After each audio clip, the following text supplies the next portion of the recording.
आज का ये एपिसोड शुरू करने से पहले एक छोटी सी बात। क्या आप भी अपना पॉडकास्ट बनाने की सोच रहे हैं?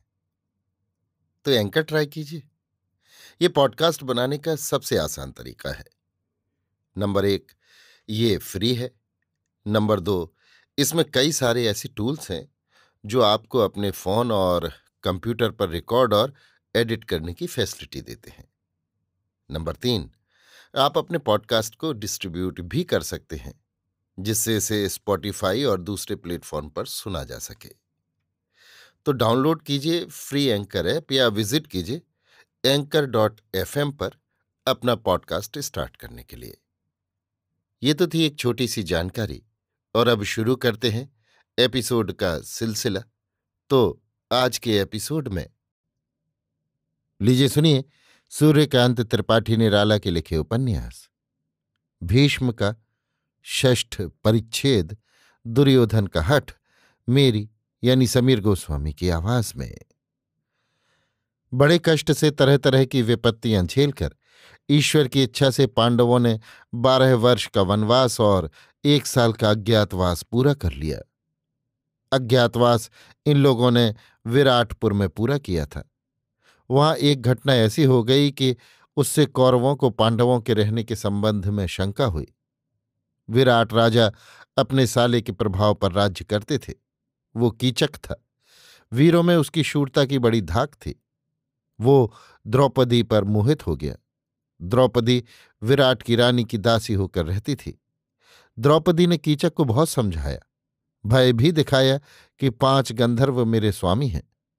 अगर तुम मुझे बुरी निगाह से देखोगे तो वे तुम्हें मार डालेंगे। कीचक ने उसकी एक न सुनी। द्रौपदी बहुत घबराई। विराट की शक्ति न थी कि वे उसे कीचक के पंजे से छुड़ा लेते। वे खुद उससे डरते थे। द्रौपदी युधिष्ठिर, अर्जुन, नकुल और सहदेव के पास गई।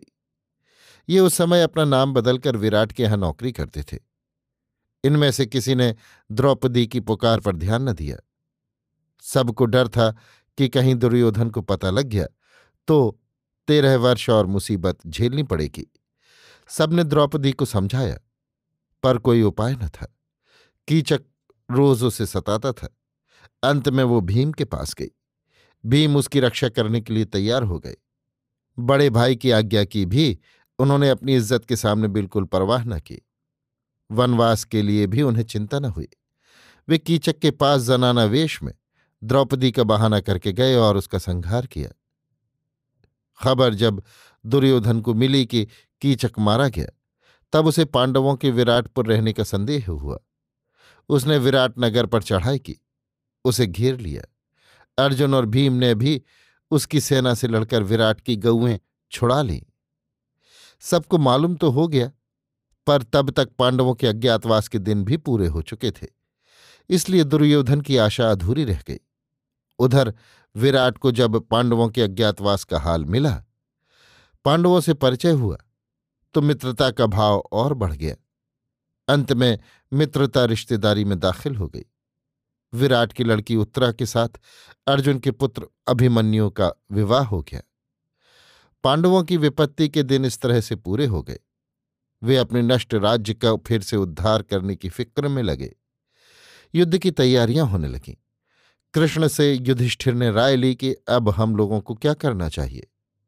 धर्मानुसार कृष्ण ने पहले पांडवों को सुलह कर लेने का उपदेश दिया। पांडव राजी हो गए, परंतु सुलह में कोई शर्त भी होती है। वो शर्त श्री कृष्ण के विचारों पर रख दी गई। तय हुआ कि पहले किसी को भेजकर दुर्योधन के अभिप्राय का पता लेना चाहिए। इसी फैसले के अनुसार कार्यारंभ किया गया। पहले पांचाल महाराज के पुरोहित को भेजना उचित समझा गया। ये गए। भीष्म द्रोण ने उनका यथोचित आदर किया। सभा में दूसरे दूसरे राजाओं, महाराजाओं और नीतिज्ञों के सामने उन्होंने पांडवों की अभिलाषा जाहिर की। उन्होंने कहा, आप लोग सनातन धर्म की मर्यादा के रक्षक और मर्मज्ञ हैं।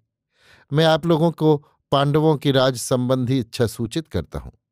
आप लोगों को विदित है कि धृतराष्ट्र और पांडु, इन दोनों भाइयों को राज्य का बराबर हक है, परंतु पांडवों को उनका पैतृक राज्य नहीं दिया गया। आप लोगों को ये भी मालूम है कि धृतराष्ट्र ने उनका बहुत सा हक पहले ही से दबा रखा है। उनके लड़कों ने पांडवों के प्राण लेने में कोई कसर नहीं रख छोड़ी। भीम को जहर दिया गया। लाख भवन में बेचारों को जीते ही जला देने की चेष्टा की गई। शकुनी की सहायता से जुए में उनके साथ बेईमानी की गई। उनकी धर्मपत्नी की आबरू तक उतारने के लिए दुर्योधन वगैरह तुल गए। वन में उन्हें लांछित करने के अभिप्राय से भेजा गया। विराटनगर में जहां नौकर की हैसियत से पिंजड़े के शेर की तरह महादुख से उन्हें दिन गुजारने पड़े थे, चढ़ाई करके उनका पीछा किया गया। पग पग पर उन्हें बेइज्जती और अपमान सहते आना पड़ा है। अब वे चाहते हैं कि उनका हक उनको दे दिया जाए। वे शांति से काम लेना चाहते हैं। आपस में वैर करना उन्हें पसंद नहीं है। वे हर तरह से पराक्रमी हैं। लोहा लें तो आसानी से अपना राज्य ले सकेंगे। भीम का पराक्रम आप लोगों को मालूम है। नकुल सहदेव को आप अच्छी तरह जानते हैं कि लड़ाई में कभी पीठ नहीं फेरते। सात्यकी धृष्टद्युम्न की शूरता भी आप सुन चुके होंगे। उनके साथ 7 अक्षौहिणी सेना लड़ने के लिए तैयार है, जिनमें एक एक महारथी ऐसे हैं जो अकेले आपकी 11 अक्षौहिणी सेना को परास्त कर सकते हैं। महावीर अर्जुन की कीर्ति छिपी हुई नहीं है। अस्तु वे प्रार्थना करते हैं कि उनका प्राप्त हक शांतिपूर्वक उन्हें दे दिया जाए। वैर का फल बड़ा कटु होगा। पुरोहित अपना संदेश सुनाकर चुप हो रहे। सभा में कुछ काल के लिए सन्नाटा छा गया। कुछ लोग नत नेत्रों से विचार करने लगे। कुछ ने एक दूसरे के कानों में बतलाना शुरू कर दिया। उस सभा में भीष्म भी थे। पुरोहित की उचित बातों की उन्होंने प्रशंसा की। कहा, आप सत्य कहते हैं। धर्म बल से पांडवों ने अपने संपूर्ण कष्ट झेल लिए। आपका ये आज्ञा करना भी बहुत सच है कि अर्जुन का सामना करने वाला संसार में इस समय कोई नहीं है। मनुष्यों की तो बात ही क्या, साक्षात इंद्र भी उनका सामना नहीं कर सकते। उनसे वैर करना हरगिज अच्छा न होगा। उनका हक उनको दे देना ही ठीक है। भीष्म की बातें कर्ण न सह सके। उनकी नसों में बिजली सी दौड़ने लगी। खून खौल उठा। कहा, ब्राह्मण सुनिए, अधर्माचरण यहां पांडव खुद कर रहे हैं। महाराज दुर्योधन ने अधर्म को आश्रय नहीं दिया। युधिष्ठिर के बिना इच्छा के कभी द्युत क्रीड़ा नहीं हुई। जुए की शर्त के अनुसार युधिष्ठिर अपना राज्य हार चुके हैं। क्या पाशे में धर्म नहीं था? जबरन उनसे राज्य छीन लिया गया है। वे वनवास के लिए गए तो क्या किसी ने उन्हें दिया था? आखिर शर्त पर ही तो हारे थे। उसी तरह राज्य शर्त पर हारे। अब क्यों उसके लिए हाथ फैलाते हैं? क्या ये धर्म है? धर्म की डींग हाँक कर ये सरासर अन्याय किया जा रहा है और महाराज दुर्योधन पर अपने बल का सिक्का जमाया जा रहा है। जिसकी लाठी उसकी भैंस, इसे ही कहते हैं। लेकिन इस तरह रोब गांठने से काम न होगा। महाराज दुर्योधन भी ऐसे डरपोक नहीं है कि आंख दिखाने से राज्य छोड़ दें। न ये अपने को उनसे किसी तरह कमजोर समझते हैं। पांडव जितना बनते हैं, महाराज दुर्योधन वास्तव में उनसे कहीं बढ़े चढ़े उदार है। वे अगर कृपा करने के लिए कहें, दीनतापूर्वक हाथ जोड़कर मांगे, तो महाराज दुर्योधन अपना सर्वस्व तक उनको दे सकते हैं। परंतु स्मरण रहे, आंख दिखाने से वे एक फूटी कौड़ी भी न देंगे। कर्ण की आवेश में कही गई तमाम बातों को सुनकर भीष्म ने कहा, कर्ण, तुम्हारी बातों से अहंकार टपकता है। तुम न्यायपूर्वक वार्तालाप नहीं कर रहे हो। तुम अपने पक्ष को बहुत बली सिद्ध करना चाहते हो। पांडवों को कहते हो कि आंखें दिखाकर राज्य लेना चाहते हैं। ये अहंकार नहीं तो क्या है? क्या अकेले अर्जुन ने 6 महारथियों को विराटपुर में परास्त नहीं किया था? क्या उस समय तुम न थे? क्या पांडवों के बल की थाह उस समय तुमको नहीं मिली? क्यों अकारण उत्तेजना फैलाने वाली बातों पर इस तरह बहक रहे हो? ब्राह्मण ने जैसा कहा है, अगर उसी के अनुसार हम लोग कार्य न करेंगे तो इसका परिणाम बहुत बुरा होगा, इसमें कोई संदेह नहीं है।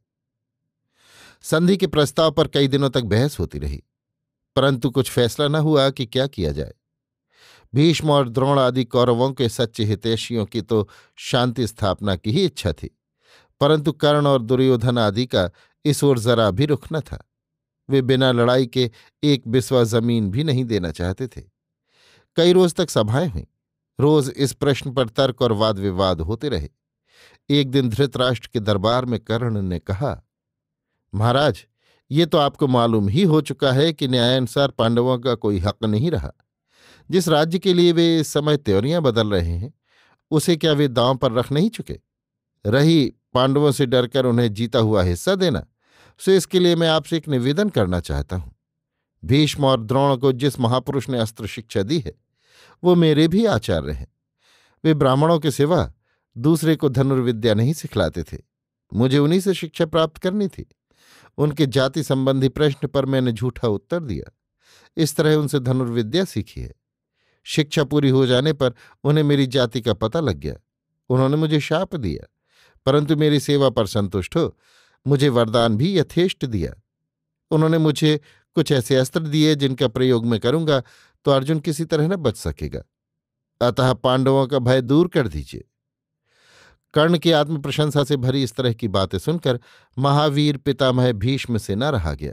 उन्होंने कहा, कर्ण, वीरों को चाहिए कि दूसरे वीर की कद्र करे। तुम रथी हो, परंतु अर्जुन महारथी है। उनका मुकाबला तुम कदापि न कर सकोगे। खांडव वन को अकेले अर्जुन ने दग्ध करा दिया। 33 करोड़ देवता उसका कुछ नहीं बिगाड़ सके। दूसरे अर्जुन के साथ भगवान वासुदेव हैं। तुम्हें जो शक्ति मिली है, तुम वासुदेव के चक्कर में पड़ोगे तो वो निस्सार हो जाएगी। वो तुम्हें कोई काम न दे सकेगी। अर्जुन के दिव्य वाणों की तुम्हें खबर नहीं है। अपने वाणों से वासुदेव की सहायता से अर्जुन संसार भर के वाणों का सामना कर सकता है। अर्जुन की प्रशंसा सुनकर कर्ण की देह में आग लग गई। क्रोध का पारा अपनी अंतिम सीमा तक पहुंच गया। कर्ण झुंझलाकर उठे और कहा, महात्मा भीष्म, वासुदेव के लिए आपने जो कुछ कहा है मैं विनयपूर्वक स्वीकार करता हूं, परंतु अपने संबंध में मैंने जो कुछ कहा है उसमें जरा भी अतियुक्ति नहीं थी। इस सभा में आज से मैं धनुष रखे देता हूं। अब मैं भीष्म के जीवित रहने तक धनुष न उठाऊंगा। इनके बाद ही मैं वीरों को अपनी योग्यता का परिचय देना चाहता हूं। ये कहकर महावीर कर्ण कौरवों की सभा से उठकर चले गए। भीष्म मुस्कुराए। दुर्योधन से स्नेहपूर्वक कहा, राजन, ये प्रतिज्ञा तो तुमने सुन ली। मेरा निधन जब तक न हो जाएगा तब तक कर्ण धनुर्धारण न करेंगे। अच्छा है, जब मैं न रहूंगा तब कर्ण की वीरता का पता लगाना। परंतु अगर तुम युद्ध करना ही मंजूर करोगे तो सुनो, मेरे रहते कोई तुम्हारी छाया भी स्पर्श न कर सकेगा। और मैं द्रोण, विदुर, अवंतिकाधिप, चेतिराज, जयद्रथ आदि के सामने प्रतिज्ञा करता हूं कि अगर तुम युद्ध करना मंजूर करोगे तो मैं जब तक संग्राम करूंगा हर रोज अकेले 10,000 सेना का विध्वंस करूंगा। अभी आप सुन रहे थे सूर्यकांत त्रिपाठी निराला के लिखे उपन्यास भीष्म का 6ठ परिच्छेद दुर्योधन का हठ, मेरी यानी समीर गोस्वामी की आवाज में।